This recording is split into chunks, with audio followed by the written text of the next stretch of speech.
Dulu, Oh, Pak. nama saya Edo Huta Barat, Pak, dari Perisai Hukum, Pak. Apa tadi? Oh, namanya tadi kurang jelas, Pak. Edo Huta Barat, Pak. Idul Huta Barat. Edo, Pak, Edo. Edo Huta Ya, Barat, ya. baik. Saya senang sekali, Pak, dengan pemaparan Bapak. Tapi yang jadi jurnalis itu saya sangat miris, Pak, dengan MMA, Pak.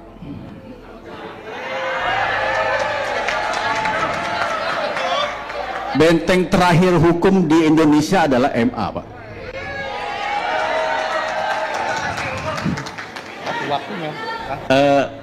Apa yang terjadi oleh MA dengan kejadian oknum dari Hakim Agung MA yang mempunyai harta hampir 1 T itu luar biasa, Pak. Luar biasa yang membuat kami miris, Pak, sebagai benteng terakhir hukum di Indonesia, Pak. Jadi minta maaf, Pak, kalau bapak-bapak yang mulia di depan ini ada sedikit dikritik. Minta maaf dulu, Pak.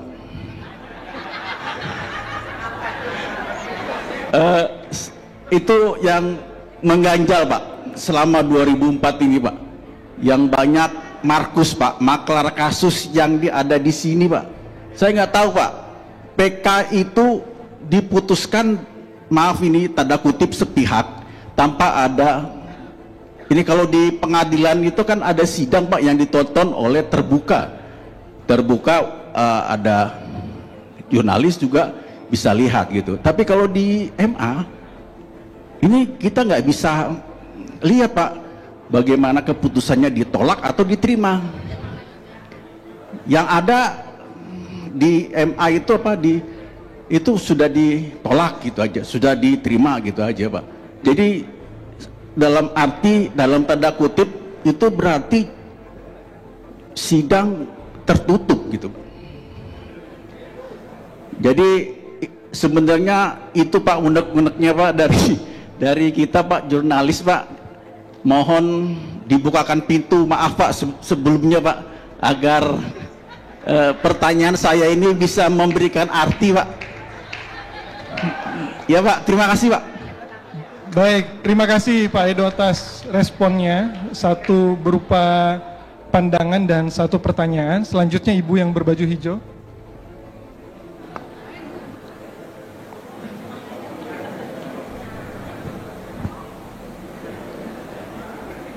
Mohon dibantu mikrofonnya itu.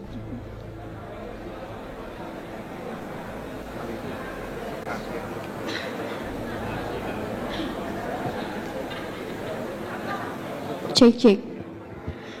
Terima kasih. Assalamualaikum warahmatullahi wabarakatuh. Salam. Nama saya Umi Saripah dari media Sudut Pandang, yang kebetulan saya meliput di bidang hukum pengadilan. Insya Allah seluruh Indonesia bisa ya, Pak, ya. Yang saya mau tanyakan kepada Yang Mulia Ketua Mahkamah Agung Bapak Sunarto dan jajarannya, saya nggak panjang lebar. Tadi teman saya mengatakan hakim kok punya banyak duitnya, hartanya banyak. Ya harus hakim itu harus banyak harta, ya, karena kita lihat dari dia bekerjanya dari muda, ya kan, sampai sekarang udah jadi MA kan harus punya harta lah, ya, maksudnya harta yang baik gitu. Yang saya mau tanyakan, Pak, ini saya biasa ngeliput di pengadilan, itu orang sudah menang di PN tingkat 2, tingkat 3 sampai MA, itu dia hanya secari kertas saja, jadi dia tidak bisa menguasai gitu, ya, Pak. Saya tidak sebutan perkara yang mana. Terus yang kedua, ini masalah ini, Pak, PK itu ada bakunya nggak sih, Pak? Ada PK kedua, ketiga, ada nggak, Pak? Misalnya yang saya mau tanyakan, jadi orang tidak bisa hukum itu kayak karet, jadi tidak bisa orang yang menang kalah bisa mengajukan PK lagi. Ada bakunya nggak sih, Pak, PK itu? Yang ketiga, Pak, ini mengenai SIP, Pak. Kalau bisa di tiap-tiap pengadilan itu ada SIP, jadi orang bisa, masyarakat umum bisa melihat tentang kinerja dari peradilan. Ada banknya gitu, Pak, misalnya, atau hakim saya tanya gitu, nanya perkara, nggak ada yang tahu perkara ini. Jadi peradilan itu harus punya bank data. Kayak kita wartawan itu ada bank datanya. Kalau misalnya berita tanggal berapa, tahun berapa, kita ada datanya, jadi tahu. Terus yang ketiga Pak, ini Pak, maaf ya Pak, saran saya masalah kamar mandi Pak. Saya kalau lihat di pengadilan gedungnya megah, tapi kamar mandinya maaf kata jorok gitu ya Pak ya. Gitu aja. Makasih Pak, kalau bisa diperbaiki Pak. Saya kan orang hukum juga, wartawan pengadilan, jadi malu sebagai anak ngadu pada orang tuanya gitu. Assalamualaikum warahmatullahi wabarakatuh. Waalaikumsalam warahmatullahi wabarakatuh. Terima kasih Bu Umi, ada 3 pertanyaan dan 1 saran. Tadi Bapak yang pakai topi yang sebelah, ya. Yang sebelah sana. Ya. Cek. Temani ya. Silakan Pak. Assalamualaikum warahmatullahi wabarakatuh. Selamat siang yang mulia Bapak Soeharto, Ketua Mahkamah Agung Republik Indonesia, Bapak Haji Soeharto, Wakil Ketua Mahkamah Agung bidang non-yudisial yang kami hormati. Pertanyaan saya Pak, saya Samsul Bahri dari pinisi.co.id Pak. Pertanyaan saya yang pertama untuk pembenahan pemberitaan.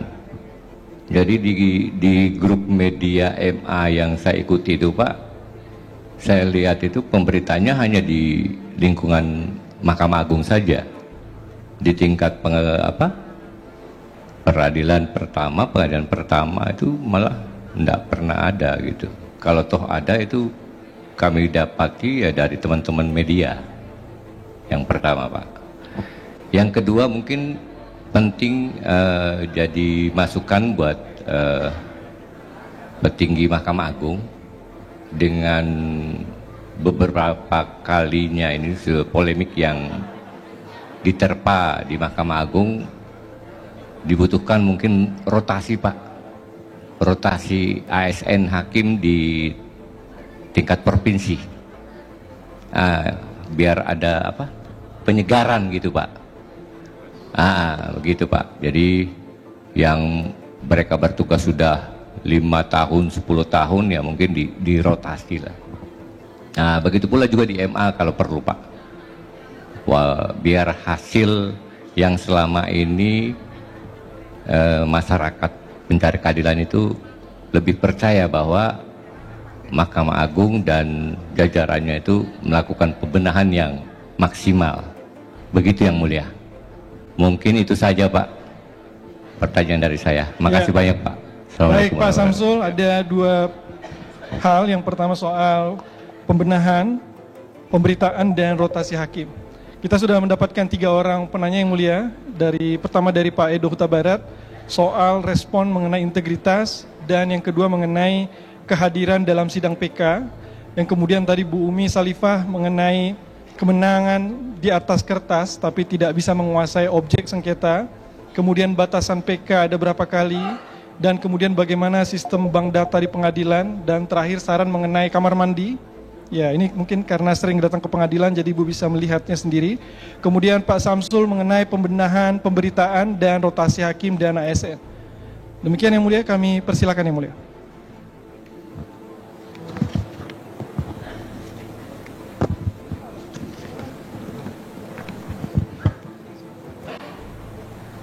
Terima kasih.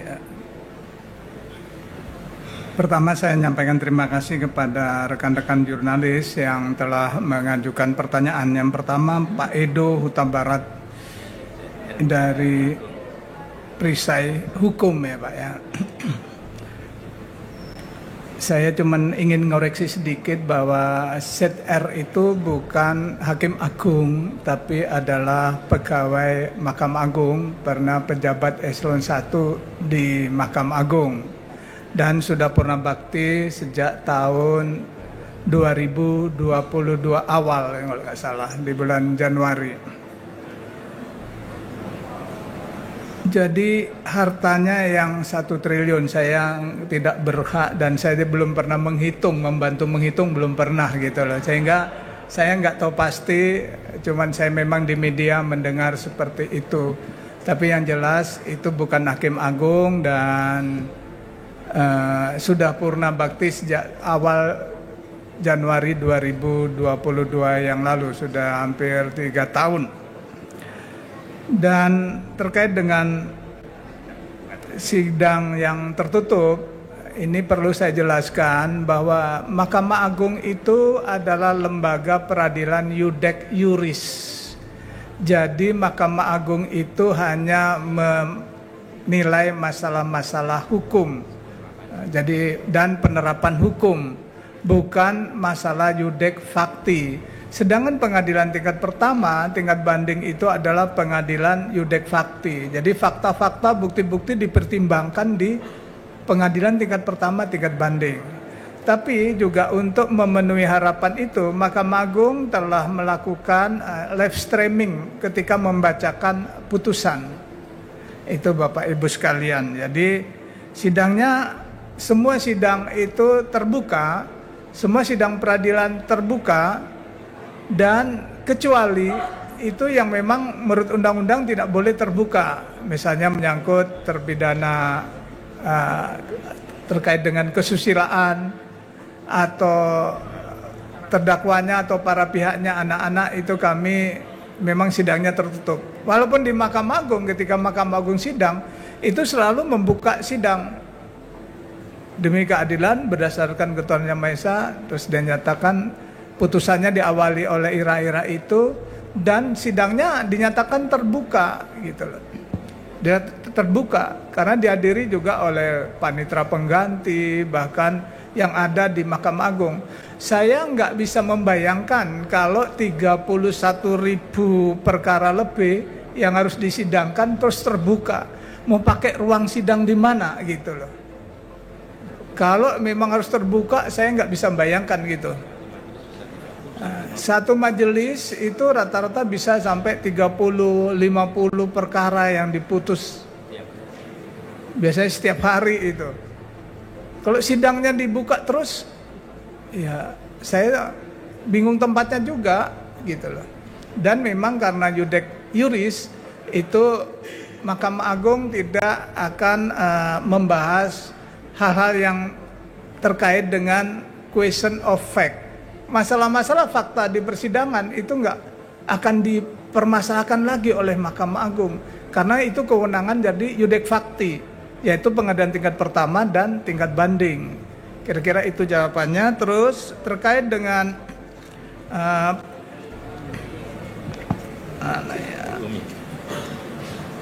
Ibu Umi Sarifah dari media Sudut Pandang.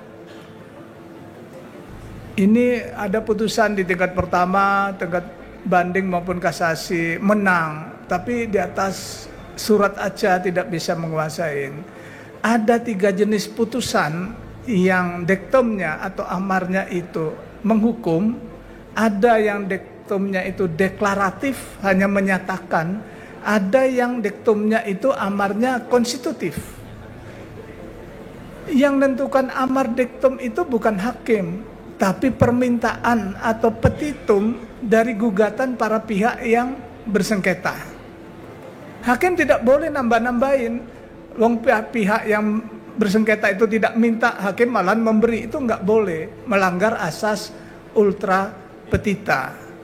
Jadi Bapak Ibu sekalian, rekan-rekan jurnalis yang saya hormatin, mohon dicek dulu Ibu Umi apakah putusannya bersifat deklaratur, hanya menyatakan misalnya tanah itu miliknya Ibu Umi titik.